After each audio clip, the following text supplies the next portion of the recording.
ভাই, আল্লাহর রাস্তায় কিছু ভিক্ষা দেন। 90 টাকা ফেরত দেন।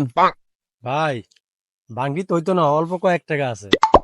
ভাই আপনি খারান, আমি বাঙ্গাই নিয়ে আসি। কিরে, কাজ বাদ দিয়ে কই যাও? কাজ কর যা। ভাই, আপনার পরিবর্তে আমি কাজ করে দিই, আপনার টাকাটা ভাঙ্গা লয়ে আহেন। আচ্ছা ঠিক আছে, তাই করেন।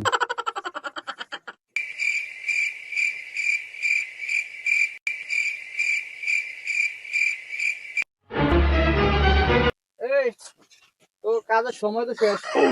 টাকা দাও। এলো তো 500। ওর পরিবর্তে তো তুই কাজ করছো, ধর 500।